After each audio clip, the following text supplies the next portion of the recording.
Welcome back on Punchline. Now, on tonight's live interview, I'll be speaking to the NAT Secretary General William Sossion on the resumption of schooling activities ahead of the preset date of January 2021. Good evening, Mr. Sossion. Can you hear me? Yes, I can hear. Good evening to you and good evening to our viewers wherever they are.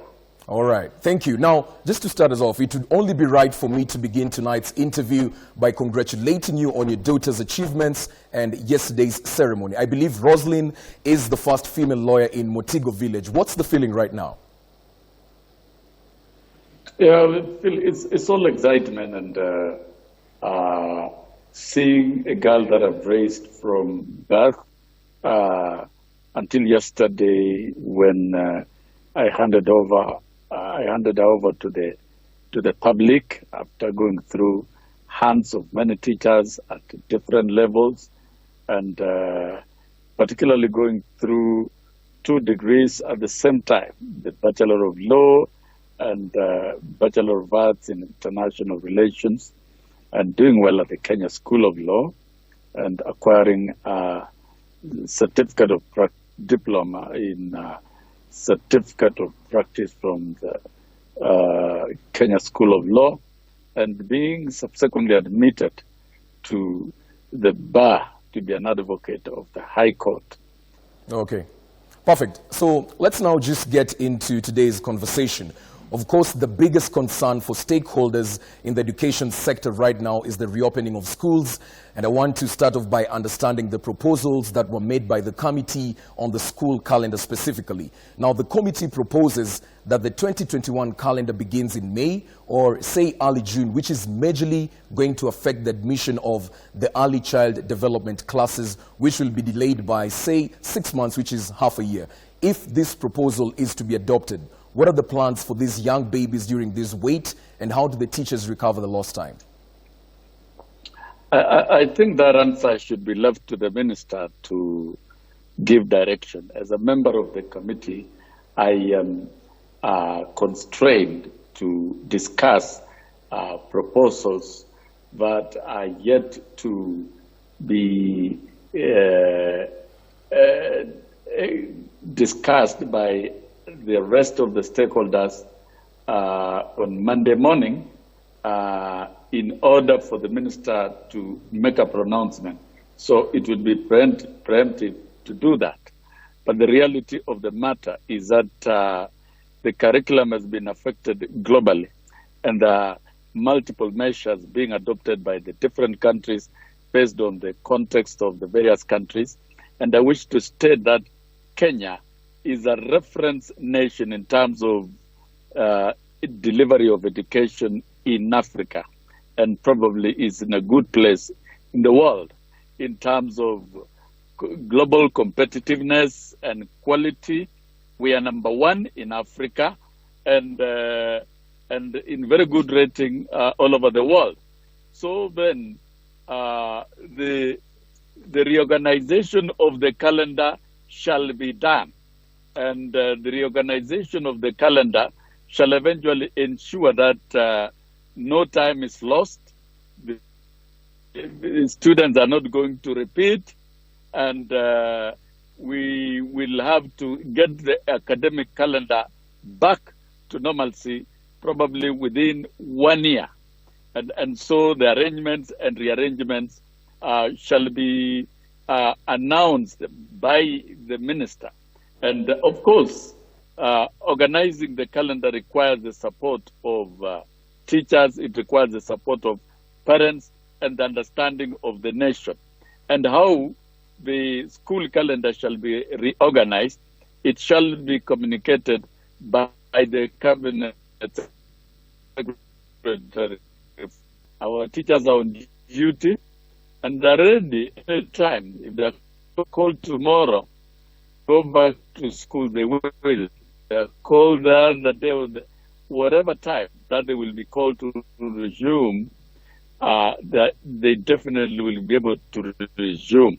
Now, you've said very clearly that you're not in a position to comment on the proposal, but I'll just be getting your overview on what you think about these proposals that have been made and the situation on the ground. Now, The first proposal talks about the phased reopening of schools where Standard 7 and 8 pupils alongside the Form 3 and Form 4 students are to resume classes on the 19th of October and the remaining classes expected to resume sometime in the 12th of November. Now, how are teachers going to handle this? Because I'm looking at an issue where the quality of output is going to be affected because the teachers are going to be, for lack of a better word, doing double work.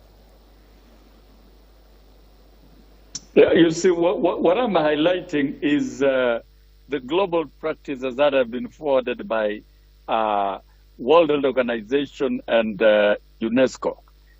There will be nothing new that Kenya will create.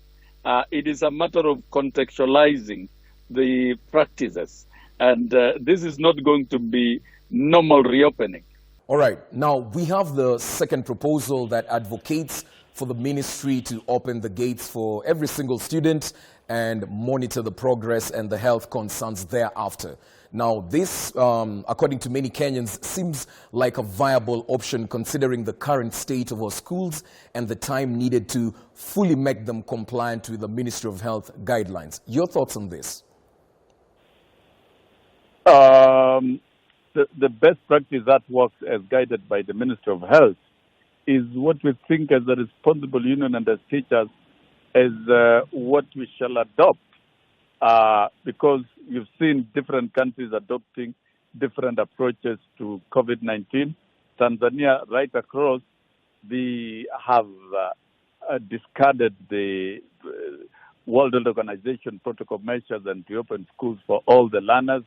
And I think what is under discussion shall be known on Monday on how it shall work. So, as I said, I do not want to preempt, but whatever decision that shall be arrived at, whatever strategy, I'm sure it is in the best interest of learners, whether it's phase reopening or all the learners reporting all at once, it means the necessary preparation shall have been done.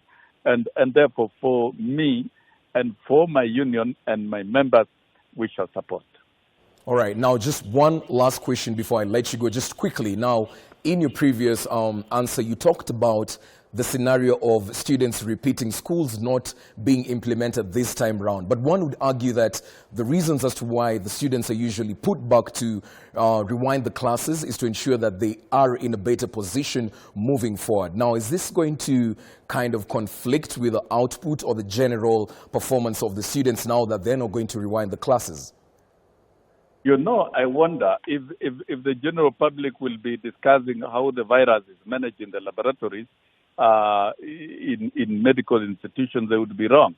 The curriculum and teaching approach is the work of teachers, and the people talking about repeating are confusing the public.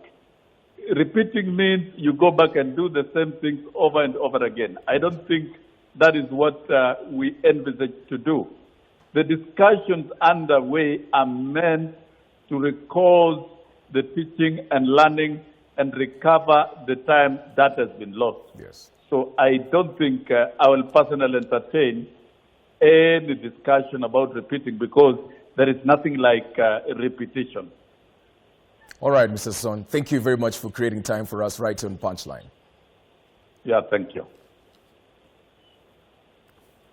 Very well, that was Mr. Sossion, the NAT Secretary General, just shedding more light on the issue pertaining to the resumption of schools, even ahead of tomorrow's meeting where the key stakeholders in the committee are supposed to submit these proposals to the CS, Professor Magoha, just to consult on them and review them so that they'd be in a position in the coming days to provide the country with more on this. That's all the time we had for you right here on Punchline this evening. My name is Alan Abinadab Owino, stepping in for my colleague Ann Kiguta.